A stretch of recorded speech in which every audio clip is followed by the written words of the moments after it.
Hello student, कैसे आप लोग? आई होप अच्छे होंगे। तो चलिए, अभी भी हम लोग सेमीकंडक्टर को ही कंटिन्यू कर रहे हैं और आज हम लोग इस सेमीकंडक्टर के अंदर जो है basically applications of PN junction diode को डिस्कस करने वाले हैं। तो देखिए, पीएन जंक्शन को हम कई तरीके से यूज कर सकते हैं। सबसे पहले एज हम फोटो डायोड भी यूज कर सकते हैं। आप घर में जो एलईडी बल्ब अगर आप यूज करते हैं वो भी एक पीएन जंक्शन डायोड का ही एप्लीकेशन है। सोलर सेल जो आप लोग बनाते हो या सोलर सेल का जो आप लोग यूज करते हो वो भी हमारा पीएन जंक्शन डायोड का ही एप्लीकेशन है। तो आज इस पीएन जंक्शन का जो एप्लीकेशन है पीएन जंक्शन डायोड का, उसके अंदर सबसे पहले एप्लीकेशन जिसको कि हम लोग फोटो डायोड के रूप में आज हम देखने वाले हैं। तो फोटो डायोड को आज हम बहुत डिटेल में डिस्कस करने वाले हैं ताकि फोटो डायोड से रिलेटेड आपके जितने भी क्वेरीज है वो आज का वीडियो देखने के बाद डेफिनेटली क्लियर हो जाएगा। तो चलिए, सबसे पहले हम लोग समझते हैं ये बेसिकली फोटो डायोड होता क्या है।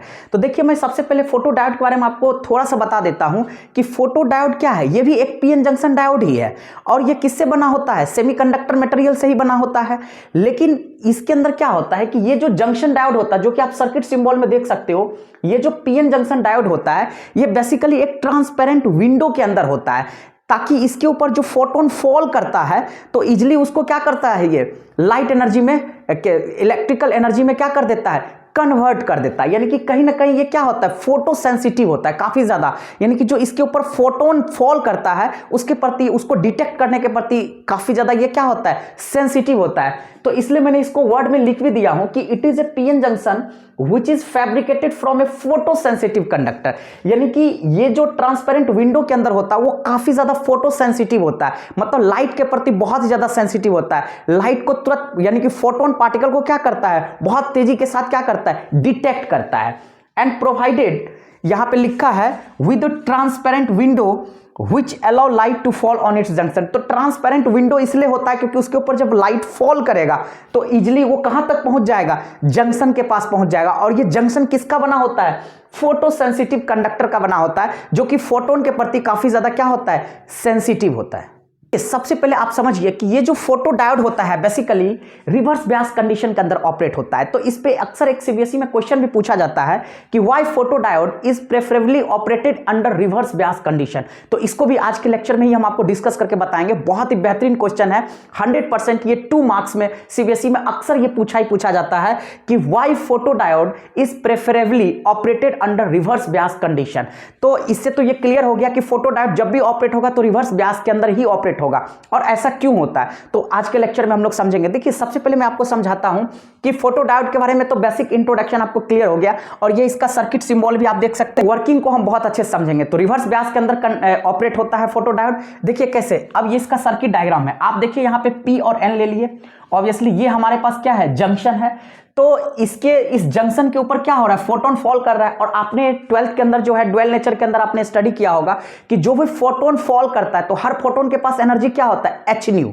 यही हमने लिख दिया हूं कि हर एक फोटोन, और यहां पे भी दिखाया हूं E equal to h nu. H actually Planck's constant होता है और न्यू क्या होता है, लाइट का फ्रीक्वेंसी होता है। तो जितने भी फोटोन फॉल करेगा हर फोटोन के पास एनर्जी क्या होगा, एच न्यू। और सबसे इंटरेस्टिंग चीज क्या होता है कि अगर ये फोटोन का जो एनर्जी होता है, अगर ये H nu greater then energy gap, यानी कि जो भी बैंड गैप एनर्जी होता है, अगर इस फोटोन का एनर्जी इससे ज्यादा होता है, यानी कि जो फोटोन का एनर्जी होता है एच न्यू वो ग्रेटर देन ईजी, यानी कि बैंड गैप एनर्जी से ज्यादा होता है, तो क्या होता है, ज्यादा से ज्यादा क्या होता है, इलेक्ट्रॉन होल का पेयरिंग जनरेट होता है और ये कंडक्टिविटी होता है। उतना ही ज्यादा इसके जंक्शन के अक्रॉस क्या होगा, कंडक्टिविटी टेक्स प्लेस होगा। और सबसे पहले देखिए, अगर ये फोटो डायोड क्या होता है, रिवर्स बायस के अंदर ऑपरेट करता है। तो रिवर्स बायस के अंदर जैसा कि आप लोग जानते हो, करंट को हम लोग किस में मेजर करते हैं, माइक्रो एमीटर में। तो आप इस सर्किट डायग्राम के अक्रॉस देख सकते हो, यहां पे हमने किसको कनेक्ट कर दिया हूं, माइक्रो एमीटर से। और यहां पे क्या लगा है, रेसिस्टेंस। बेसिकली यही रेसिस्टेंस क्या करता है, वोल्टेज को इस सर्किट के अक्रॉस कंट्रोल करने का काम करता है। तो इसलिए जो पीएन जंक्शन यानी कि जो फोटो डायोड होता है उसके अंदर जो वोल्टेज होता है वो हमेशा क्या होता है, ब्रेकडाउन वोल्टेज से कम होता है, जिसको कि मैंने यहां पे लिख भी दिया हूं कि during this the voltage is slightly less than the breakdown voltage. यानी कि सर्किट के अक्रॉस जो वोल्टेज होता है वो हमेशा क्या होता है, ब्रेकडाउन वोल्टेज से कम होता है। तो अगर कभी आपको एमसीक्यू क्वेश्चन में ऐसा पूछा जाए कि फोटो डायोड के अंदर जो ऑपरेटिंग वोल्टेज होता है वो ब्रेकडाउन वोल्टेज से कम होता है या ज्यादा, तो 100% आप आंख कान मूंद करके टिक मार देना कि जो वोल्टेज अक्रॉस द जंक्शन होता है वो हमेशा लेस होता है, किससे, ब्रेकडाउन वोल्टेज से। अब कहोगे कि सर ये ब्रेकडाउन वोल्टेज क्या होता है, तो मैंने आपको फॉरवर्ड बायसिंग और रिवर्स बायसिंग को जब एक्सप्लेन कर रहा था कि पीएन जंक्शन डायोड कैसे वर्क करता है, तो उसमें मैंने आपको फॉरवर्ड ब्रेकडाउन वोल्टेज भी समझाया था और रिवर्स ब्रेकडाउन वोल्टेज भी समझाया था। दैट मींस जब आप रिवर्स ब्यास का सर्किट कनेक्ट कर दोगे और वोल्ट मीटर और एमीटर होता है, क्योंकि वोल्ट मीटर में वोल्टेज को बढ़ाओगे तो वोल्टेज का रीडिंग देगा और एमीटर करंट का रीडिंग देगा। तो आप रिवर्स ब्यास का जब सर्किट कनेक्ट कर दोगे तो देखना, जब वोल्ट मीटर में वोल्टेज को बढ़ाओगे तो करंट भी बहुत तेजी के साथ बढ़ेगा, लेकिन एक ऐसा इंस्टेंट आएगा कि वोल्टेज को हल्का सा बढ़ाओगे, करंट बहुत तेजी के साथ बढ़ेगा। तो यानी कि वहां उसके आगे क्या होगा, वोल्टेज बढ़ेगा नहीं। तो वो जो वोल्टेज होता है ना, बस जहां पे करंट बहुत ही एकदम पीक वैल्यू को अटेंड कर लेगा, वही हमारा कट इन वोल्टेज होता है। उसी को हम लोग क्या कह देते हैं, रिवर्स ब्रेकडाउन वोल्टेज कह देते हैं। तो इसका मतलब वही चीज होता है कि फोटो डायोड के अंदर जो वोल्टेज होता है जंक्शन के अक्रॉस, वो हमेशा क्या होता है, ब्रेकडाउन वोल्टेज से हमेशा स्लाइटली लेस होता है, यानी कि थोड़ा क्या होता है, कम होता है। तो इस चीज को ध्यान में रखिएगा। मैंने यहां पे रिटन फॉर्म में भी लिख दिया हूं कि during this the voltage is slightly less than the breakdown voltage when. और देखिए इंटरेस्टिंग चीज क्या होता है, तो मैंने पहले ही बता दिया, आर जो है यहां पे वोल्टेज को कंट्रोल कर रहा है और रिवर्स ब्यास के अंदर ऑपरेट हो रहा है, इसलिए यहां पे हमने सर्किट के अंदर क्या लगा दिया हूं, माइक्रो एमीटर। क्योंकि रिवर्स ब्यास के अंदर करंट को कौन मेजर करता है, किस में मेजर करते हैं हम लोग, माइक्रो एमीटर में। और माइक्रो एमीटर को एमीटर में कन्वर्ट करने के लिए 10 पे पावर -6 से मल्टीप्लाई कर देंगे। Very simple. तो मैं कोई नया चीज नहीं बता रहा हूं, बहुत ही बेसिक क्वेश्चन बता रहा हूं, तो आपको ध्यान में देना है। देखिए, और इंटरेस्टिंग चीज इसके अंदर क्या है, तो ये जो जंक्शन है, ये जो पीएन जंक्शन आपको दिख रहा है, ये जो शेडेड दिख रहा है डार्क कलर का, ये बेसिकली पीएन जंक्शन है। तो फोटो डायोड के अंदर सबसे इंटरेस्टिंग चीज क्या होता है कि जब इस पे फोटोन नहीं फॉल करेगा, यहां पे तो हम फोटोन को फॉल करते हुए दिखा रहे हैं और हर फोटोन के पास एनर्जी क्या है, एच न्यू, और एच न्यू ग्रेटर देन क्या होना चाहिए, energy gap, then only conductivity will takes place. क्योंकि जब तक फोटोन का एनर्जी गैप से ज्यादा नहीं होगा, तब तक इलेक्ट्रॉन होल का पेयरिंग ही नहीं हो पाएगा। यानी कि अगर फोटोन जो फॉल करेगा उसका एनर्जी बैंड गैप एनर्जी से ज्यादा होगा, तो ज्यादा से ज्यादा इलेक्ट्रॉन होल का क्या होगा, पेयरिंग होगा और कंडक्टिविटी उसी हिसाब से होगा। ठीक है। तो इंटरेस्टिंग चीज क्या है कि जब इस जंक्शन पे फोटोन नहीं भी फॉल करेगा, दैट मींस जब इस जंक्शन पे फोटोन नहीं फॉल करेगा, तो भी इस जंक्शन के अक्रॉस क्या होगा, स्मॉल अमाउंट में करंट फ्लो करेगा। इस पॉइंट को बहुत ही ज्यादा ध्यान में रखिएगा कि फोटो डायोड के अंदर बेसिकली क्या होता है कि जब इस जंक्शन पे फोटोन नहीं फॉल करता है, तो भी इस जंक्शन के अक्रॉस क्या होता है, स्मॉल अमाउंट में करंट फ्लो होता है, और उसी करंट को बेसिकली हम लोग डार्क करंट कहते हैं या रिवर्स सैचुरेशन करंट कह देते हैं। और ये जो डार्क करंट या जिसको कि हम लोग रिवर्स सैचुरेशन करंट भी कहते हैं, ये आता कहां से है, तो thermally generated electron hole pair के कारण आता है। जैसा कि आप लोग जानते हो कि कोई भी सेमीकंडक्टर कंडक्टिविटी कैसे करता है, तो जब तक आप उसको टेम्परेचर नहीं प्रोवाइड करोगे तब तक वो कंडक्टिविटी नहीं होगा। दैट मींस जब जैसे जैसे आप टेम्परेचर देते हो तो क्या होता है, वैलेंस बैंड और कंडक्शन बैंड के बीच में जो एनर्जी गैप होता है वो रिड्यूस हो जाता है, ताकि इजीली क्या होता है कि वैलेंस बैंड से इलेक्ट्रॉन जंप करके कहां पहुंच जाता है, कंडक्शन बैंड के अंदर पहुंच जाता है, और इजीली इलेक्ट्रॉन होल का पेयरिंग होता है, कंडक्टिविटी होता है। तो वही चीज है यहां पे कि जब इस जंक्शन के अक्रॉस फोटोन नहीं भी फॉल करेगा, तो भी इस जंक्शन के अक्रॉस क्या होगा, स्मॉल अमाउंट में करंट फ्लो करेगा, और उसी करंट को हम लोग कहेंगे डार्क करंट, या जिसको हम लोग रिवर्स सैचुरेशन करंट भी कहते हैं। और वो करंट बेसिकली डेवलप कहां से होता है, तो thermally generated electron hole pair के कारण होता है। तो वेरी सिंपल, इस चीज को आप ध्यान में रखिएगा, क्योंकि अक्सर एमसीक्यू क्वेश्चन में ऐसा पूछा जा सकता है, what is the meaning of dark current, या which current is considered to be dark current. तो आप समझ सकते हो, जब फोटोन नहीं फॉल करता है तब जो फोटो डायोड के अंदर जंक्शन के अक्रॉस करंट का स्मॉल अमाउंट में जो करंट का फ्लो होता है, उसी करंट को बेसिकली हम लोग क्या कह देते हैं, डार्क करंट या रिवर्स सैचुरेशन करंट। और इसका मेन सोर्स क्या है, तो thermally generated electron hole pair के कारण ऐसा होता है। ठीक है, चलिए, तो इसी चीज को मैं रिटन फॉर्मेट में भी लिख देता हूं, मैंने एक लाइन लिख भी दिया हूं, when no light is incident on the junction, then also a reverse saturation current which flows through the junction, that current is called as dark current। अभी मैं इरेज करके इसको और लिख देता हूं, ठीक है, ताकि आपको बहुत अच्छे से समझ में आ जाएगा। तो आप यहां पे जो बेसिकली देखिए फोटो डायोड के अंदर ये चीज को ध्यान में रखिएगा। सबसे पहले ये सर्किट डायग्राम कैसा होता है, तो बिल्कुल पीएन जंक्शन का जो आप सर्किट सिंबल यूज करते हो उसी तरह से इसका भी सर्किट सिंबल है, बस खाली क्या है, यहाँ पे जंक्शन को फोटोन को फॉल करते हुए आपको दिखा देना है,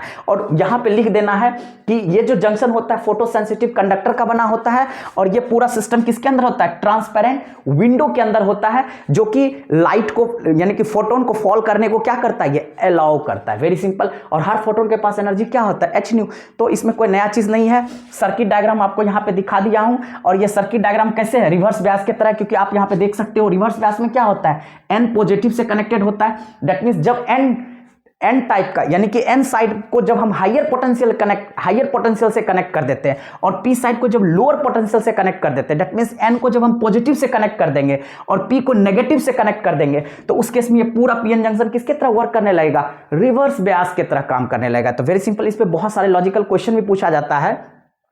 आपको डायोड दे दिया रहेगा पोटेंशियल से, कभी कभी देखिए सिंपल, ये तो आपको पता होना चाहिए कि फॉरवर्ड ब्यास में क्या होता है, P4 positive N four negative, यानी कि अगर P को पॉजिटिव से कनेक्ट कर देंगे, N को नेगेटिव से कनेक्ट कर देंगे, तो वो पूरा जंक्शन फॉरवर्ड ब्यास की तरह कनेक्ट बिहेव करने लगेगा। लेकिन वहीं पे जब N को हम पॉजिटिव से कनेक्ट कर देते हैं और P को नेगेटिव से कनेक्ट कर देते हैं, तो वो वहां पे पूरा पीएन जंक्शन किसके तरह वर्क करने लगता है, रिवर्स ब्यास की तरह। लेकिन एक चीज और ध्यान देना है कि फॉरवर्ड ब्यास और रिवर्स ब्यास को हम कैसे आइडेंटिफाई करेंगे। तो वेरी सिंपल, जब हम N यानी कि N साइड को जब हम हायर पोटेंशियल से कनेक्ट कर देते हैं और पी साइड को जब लोअर पोटेंशियल से कनेक्ट कर देते हैं, उस केस में भी ये जंक्शन किसके तरह बिहेव करता है, रिवर्स ब्यास की तरह। और इसी को अपोजिट, यानी कि जब पी को हम हायर पोटेंशियल से कनेक्ट कर देंगे और एन को हम लोग लोअर पोटेंशियल से कनेक्ट कर देंगे, तो उस केस में यही पीएन जंक्शन किसके तरह वर्क करने लगेगा, फॉरवर्ड ब्यास की तरह। तो वेरी सिंपल, आपको ये भी चीज ध्यान में रखना है।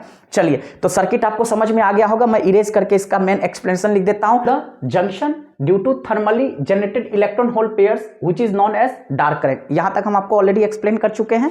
और यहां पे क्या लिखा है, देखिए, when the photodiode is illuminated with light photons of energy h nu greater than energy gap, then additional electron hole pairs are generated due to the absorption of photon। Already हमने एक्सप्लेन कर दिया हूं कि अगर कोई भी photodiode का जो जंक्शन है उसके ऊपर जो फोटोन फॉल करता है, उसका जो एनर्जी है एच न्यू, अगर वो बैंड गैप एनर्जी से ज्यादा होता है, दैट मींस जो फोटोन का एनर्जी है एच न्यू, अगर वो ग्रेटर देन हमारा बैंड गैप एनर्जी है, तो फिर क्या करेगा, एडिशनल इलेक्ट्रॉन होल पेयर का क्या होगा, जनरेशन होगा अक्रॉस द जंक्शन, जिसके ये इलेक्ट्रॉन एडिशनल, ये जो इलेक्ट्रॉन होल पेयर का जनरेशन हो रहा है, ये किसकी वजह से हो रहा है, क्योंकि जंक्शन के अक्रॉस क्या हो रहा है, फोटोन का एब्जॉर्प्शन हो रहा है, उसकी वजह से जो एडिशनल इलेक्ट्रॉन होल पेयर का जनरेशन हो रहा है, जिसके कारण क्या हो रहा है, करंट भी डेवलप हो रहा है। वेरी सिंपल, तो यहीं पे लिखा है h nu greater than Eg, then additional electron hole pairs are generated due to the absorption of photon. यानी कि फोटोन के एब्जॉर्प्शन के कारण ही क्या हो रहा है, जंक्शन के cross additional electron hole pair का क्या हो रहा है, डेवलपमेंट हो रहा है। तो ऑब्वियसली अगर ज्यादा इलेक्ट्रॉन होल का पेयरिंग होगा तो कंडक्टिविटी भी बढ़ेगा। दैट मींस आप ये कह सकते हो कि यहां पे जो इलेक्ट्रॉन और होल का पेयर्स का जनरेशन हो रहा है, तो वहां पे क्या हो रहा है, जो जंक्शन के क्रॉस एन रीजन है, एन साइड है, उस साइड में क्या होगा, इलेक्ट्रॉन्स का कलेक्शन होगा, और जो पी साइड है वहां पे किसका कलेक्शन होगा, होल का कलेक्शन होगा, जिसको कि मैंने यहां पे लिख भी दिया हूं, due to the junction filled electrons get collected on n side and holes on the p side which develop. यानी कि कहने का मतलब जो जंक्शन के क्रॉस एन साइड है वहां पे क्या होगा, इलेक्ट्रॉन्स का कलेक्शन होगा, और जो जंक्शन के क्रॉस पी साइड है वहां पे होल का कलेक्शन होगा। तो एन साइड में इलेक्ट्रॉन का कलेक्शन और पी साइड में होल का कलेक्शन, ये क्या करेगा, जंक्शन के क्रॉस एक ईएमएफ को क्या करेगा, डेवलप्स करेगा across the junction. Very simple. अब देखिए हम इसका यूजेस देखेंगे, तो फोटोडायोड का क्या क्या यूजेस होता है। तो हम लोग यूज करते हैं as a fastest photo detector, क्योंकि ये फोटोन के प्रति बहुत ही ज्यादा सेंसिटिव होता है, लाइट पार्टिकल को बहुत तेजी के साथ ये क्या करता है, डिटेक्ट करता है। और इसका यूज हम लोग ऑप्टिकल सिग्नल को भी डिटेक्ट करने में करते हैं। और साथ ही साथ आप देखिए जितने भी इलेक्ट्रॉनिक काउंटर्स वगैरह को आप लोग यूज करते हो, जैसे आप खास करके सबसे बेस्ट एग्जांपल मैं आपको मेट्रो का बताता हूं। जैसे मेट्रो में आप जाते हो, आप क्या करते हो, टोकन लेते हो या फिर स्मार्ट कार्ड को यूज करते हो, तो आप जैसे ही काउंटर पे टच करते हो, डोर अपने आप क्या हो जाता है, ओपन हो जाता है। तो कहीं ना कहीं वहां पे वो जो डोर ओपन हो जाता है, जहां पे आप टच करते हो, उसके अंदर क्या लगा होता है, फोटो डायोड लगा होता है। यानी कि वो बेस्ट एप्लीकेशन है किसका, फोटो डायोड का। यानी कि मोस्टली जितने भी जगह पे आप सेंसर वगैरह का यूज करते हो, तो सेंसर को बनाने में ये फोटो डायोड का बहुत ही ज्यादा यूज होता है, क्योंकि काफी ज्यादा ये क्या होता है, तो सेंसिटिव होता है। दैट मींस इलेक्ट्रॉनिक काउंटर्स वगैरह पे भी क्या होता है, इसी फोटो डायोड। और साथ ही साथ जैसे आप एटीएम में जो आप कार्ड को स्वैप करते हो या किसी भी स्वैपिंग मशीन में कार्ड को स्वैप करते हो, तो उन सारे डिवाइसेस में भी फोटो डायोड का यूज होता है। ठीक है, जैसे हमने लिख दिया हूं, in speed reading of computer punch card हो गया आपका, in demodulation of optical signal हो गया, इन लाइट ऑपरेटेड स्विचेज, जो स्विच वगैरह आप इस्तेमाल करते हो लाइट को ऑपरेट करने के लिए, वहां पे भी फोटो डायोड का यूज होता है। देखिए ये बहुत इंटरेस्टिंग चीज है, इन डीमॉड्यूलेशन ऑफ ऑप्टिकल सिग्नल, क्योंकि देखिए कम्युनिकेशन सिस्टम हमारे सिलेबस से हट गया है, तो डीमॉड्यूलेशन क्या होता है शायद आप लोग उतना अच्छा से नहीं समझ पाओगे, तो मैं आपको समझा देता हूं। जैसे मान के चलिए हम ही आपको कोई भी चीज अभी बोल रहे हैं, अगर इसी चीज को टीवी पे टेलीकास्ट किया जाए, तो क्या होगा, टीवी पे आप वैसे ही सुनोगे जैसे हम बोल रहे हैं। मान के चलिए मैंने किसी चीज को धीरे से किसी को कुछ कहा, तो आप वहां टीवी पे भी जैसे हमने बोला उसी तरह से आप सुनोगे। लेकिन एक्चुअली जब ट्रांसमिशन होता है तो ट्रांसमिट करने के लिए किसी भी साउंड का एक सुटेबल रेंज होता है फ्रीक्वेंसी का। लेकिन अगर हम बोलते हैं, मान के चलिए हम जो भी साउंड को क्रिएट करते हैं, अगर वो सुटेबल फ्रीक्वेंसी को मीट नहीं कर रहा है, तो यहां पे ट्रांसमीटर के अंदर सबसे पहले मॉड्यूलेटर लगा होता है। वो क्या करेगा, हमारे फ्रीक्वेंसी को बढ़ा देगा, यानी कि सुटेबल रेंज में फ्रीक्वेंसी को लाएगा और वो ट्रांसमिट कर देगा। तो जो रिसीवर पार्ट होता है वहां पर डीमॉड्यूलेटर लगा होता है, वो क्या करेगा, उसको ओरिजिनल फ्रीक्वेंसी में कन्वर्ट करेगा। तो जहां भी डीमॉड्यूलेशन होता है ना, उस डीमॉड्यूलेशन डिवाइस के अंदर भी क्या लगा होता है, फोटो डायोड होता है। तो एक तरह से डीमॉड्यूलेशन ऑफ ऑप्टिकल सिग्नल, यानी कि जो भी सिग्नल वगैरह को हम लोग डीमॉड्यूलेट करते हैं, उसको ओरिजिनल फ्रीक्वेंसी में कन्वर्ट करते हैं, उसमें भी हमारा फोटो डायोड का सबसे बेहतरीन यूज होता है। तो डीमॉड्यूलेशन के दौरान भी हम लोग किसका यूज करते हैं, फोटो डायोड का यूज करते हैं। चलिए अब नेक्स्ट हम लोग देखते हैं, एक बहुत इंटरेस्टिंग क्वेश्चन है कि why photo diode is preferably operated under reverse biased condition. ये बहुत ही ज्यादा इंपॉर्टेंट है, 100% ये 2 मार्क्स में सीबीएसई में आएगा ही आएगा। तो चलिए इस क्वेश्चन का आंसर हम बहुत अच्छे तरीके से आपको समझा देते हैं। मान लेते हैं कोई भी हमने एन टाइप सेमीकंडक्टर ले लिया, तो आप लोग जानते हो कि एन टाइप के अंदर क्या होता है, electron density much more greater than hole density होता है। Very simple. अब देखिए किसी भी फोटो डायोड के ऊपर जब फोटोन फॉल करेगा, दैट मींस लाइट जब इल्यूमिनेटेड होगा, तो ऑब्वियसली क्या करेगा, वो फोटोन को क्या करेगा, एब्जॉर्ब करेगा, जिसके कारण इलेक्ट्रॉन होल पेयर क्या होगा, इंक्रीज करेगा। Very simple. तो वही चीज मैंने यहां पे लिखा हूं कि कोई भी एन टाइप सेमीकंडक्टर है तो उसके अंदर electron density much more greater than hole density होगा, जो कि मैंने यहां पे लिख भी दिया हूं, एन फॉर इलेक्ट्रॉन डेंसिटी, या इसको इलेक्ट्रॉन कॉन्सेंट्रेशन भी कह सकते हैं, एच फॉर होल डेंसिटी, या इसको हम लोग होल कॉन्सेंट्रेशन कह सकते हैं।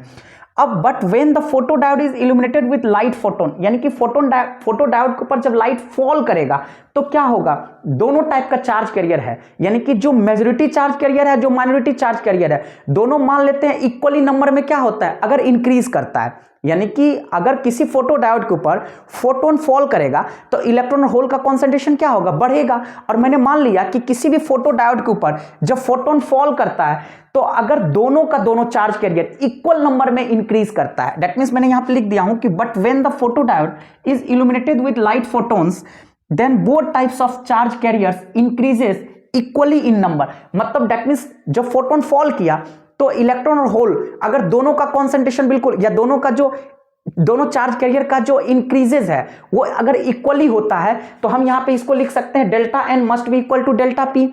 तो आप यहीं पे देख सकते हो नया कॉन्सेंट्रेशन हमारे पास क्या होगा, यानी कि पहले से अगर आपके अकाउंट में 10,000 था और हमने अगर 5,000 दे दिया तो आपके अकाउंट में कितने हो गए, 15,000। तो वेरी सिंपल, पहले से हमारे पास देख रहे हैं n much more greater than p था, तो इलेक्ट्रॉन का कॉन्सेंट्रेशन नया क्या हो जाएगा, यानी कि हेंस न्यू कॉन्सेंट्रेशन बिकम्स, तो इलेक्ट्रॉन का जो नया कॉन्सेंट्रेशन होगा वो क्या हो जाएगा, एन प्लस डेल्टा एन। उसी तरह से जो होल का कॉन्सेंट्रेशन है वो क्या हो जाएगा, p dash is equal to p plus delta p. Very simple. अब आप ये बताइए, देखिए आपने रिलेटिव एरर के अंदर पढ़ा होगा, एब्सोल्यूट एरर अपॉन में क्या करते हैं, मीन वैल्यू को हम लोग क्या करते हैं, डिवाइड कर देते हैं, तो वो हमें क्या देता है, फ्रैक्शनल चेंज देता है। तो वेरी सिंपल, वही चीज मैंने क्या हूं कि जो हमारे पास नया चेंज कितना आया था, डेल्टा एन, और पहले से इलेक्ट्रॉन का कॉन्सेंट्रेशन कितना था, एन, तो अगर मैं डेल्टा एन को एन से डिवाइड करूं और इधर डेल्टा पी को पी से डिवाइड करूं तो किसका कॉन्सेंट्रेशन ज्यादा होगा, वेरी सिंपल, डेल्टा एन और डेल्टा पी तो इक्वली नंबर में था और एन ग्रेटर देन पी था, तो अगर सेम संख्या को किसी बड़े नंबर से डिवाइड करेंगे तो वो क्या हो जाएगा, छोटा हो जाएगा, और सेम संख्या को अगर छोटे नंबर से डिवाइड करेंगे तो क्या हो जाएगा, बड़ा हो जाएगा। जैसे एग्जाम्पल के तौर पर मान के चलिए, अगर एक बिस्किट को हम 5 लोगों में बांट रहे हैं और एक बिस्किट को हम 20 लोगों में बांट रहे हैं, तो बताओ किसको कम मिलेगा। तो अगर हम एक बिस्किट को 20 लोगों में बांटेंगे, यानी कि ज्यादा नंबर में बांटेंगे, तो हर इंसान को कम मिलेगा। लेकिन अगर वही एक बिस्किट को कम नंबर में, कम लोगों में बांटेंगे तो उसको क्या मिलेगा, क्योंकि ये सबसे इंपॉर्टेंट चीज है, इसको ध्यान में रखिएगा। यहां पे डेल्टा एन और डेल्टा पी एक्चुअली इक्वल था और एन ग्रेटर देन पी था, तो डेल्टा एन बाय एन का जो रेशियो होगा वो डेल्टा पी बाय पी के रेशियो से क्या होगा, बहुत कम होगा। यानी कि डेल्टा एन बाय एन को हम लोग क्या कह सकते हैं, fractional increase in majority charge carrier, और डेल्टा पी बाय पी को क्या कह सकते हैं, fractional increase in minority charge carrier. तो आप यहां पे देख सकते हो delta p by p much more greater than delta n by n है, तो इसका मतलब fractional increase in minority charge carrier much more greater than fractional increase in majority charge carrier. तो वेरी सिंपल, इससे ये बिल्कुल जस्टिफाई है, जिसको कि मैंने यहां पे लिख भी दिया हूं कि which shows that the fractional increase in majority carriers is much less than the fractional increase in minority charge career, यानी कि माइनॉरिटी चार्ज कैरियर से क्या है, मेजॉरिटी चार्ज कैरियर कम है। तो जहां कहीं भी अगर माइनॉरिटी चार्ज कैरियर बढ़ रहा है, दैट मींस होल का कॉन्सेंट्रेशन बढ़ रहा है, तो ऑब्वियसली वो किसके अंदर ऑपरेट होगा, रिवर्स बयास कंडीशन के अंदर। तो इससे ये जस्टिफाई हो गया कि फोटोडायोड सिर्फ किसके अंदर ऑपरेट होता है, रिवर्स बयास कंडीशन के अंदर ही ऑपरेट होता है। और इसका रीजन बहुत ही अच्छे तरीके से मैंने यहां पे लिख दिया हूं। तो आई होप आपको बहुत अच्छे तरीके से समझ में